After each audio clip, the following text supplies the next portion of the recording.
Hi everyone. I am an average girl, but perhaps like many of you out there, I face challenges with mental health. I would like to tell you a story about this chain of mine called mentalism. Mentalism is discrimination or prejudice based on an individual's mental health or perceived mental state. Mental health is comprised of our emotional, psychological, and social well-being, and it affects how we think, feel, and act as we go through life. It also helps determine how we handle stress, relate to others, and make choices. Mental health is important at every stage of life, from childhood and adolescence through adulthood. Mental illnesses and disorders are clinical conditions that can affect your thinking, mood, and behavior, and they have many causes. Your genes and family history may play a role, as well as your life experiences such as stress or abuse or other biological factors. However, mental health is often considered to be shameful and a taboo not to be discussed in public, and many disorders such as depression, anxiety, or OCD are not considered as real but merely as passing emotions that can be overcome by willpower alone. These disorders are treated as imaginary and purely in our head rather than as any other disorder that we may suffer from. Mental disorders are far more common than most people believe, but treatment is extremely lacking. A World Health Organization survey of EU countries found that 27% of the adult population had experienced at least one mental disorder over the last year. More specifically, it found 1 out of 15 people suffered from major depression, while 3 out of 4 of such people do not receive adequate treatment. It is common for mental disorders such as depression to not be taken seriously by one's family, school, work, or friends, but this has tragic consequences. The WHO found that 90% of suicides in high-income countries are attributed to mental illness. People with mental health issues do not get the attention they need nearly enough and have to struggle on their own without a sufficient support network.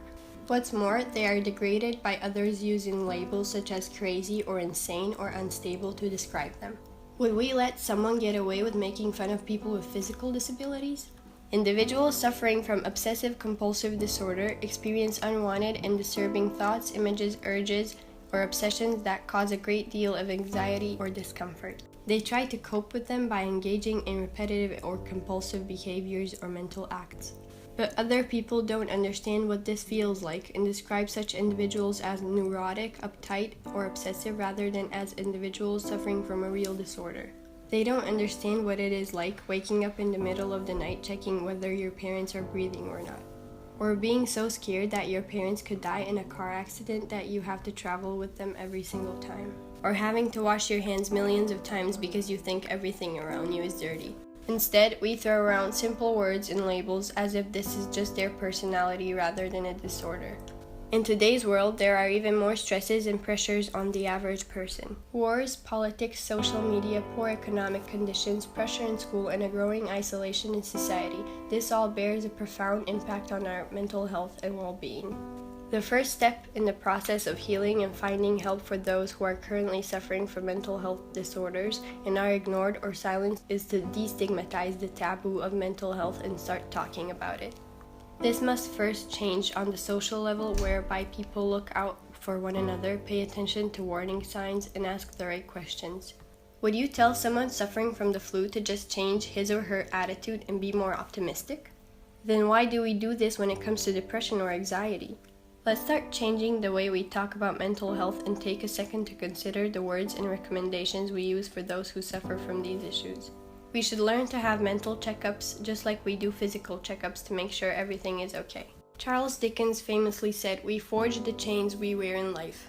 We at Unlabeled believe this to be true. We as a society create our own labels for ourselves and each other, and these divide our community along artificial and meaningless lines. We believe that each of us has the power to break our own chains. We therefore ask you, what labels define you? What makes you who you are? And who is it that you aspire to be? We believe that we are each in control of forging our own identity and being the person we believe we can be. It is time to break the chains.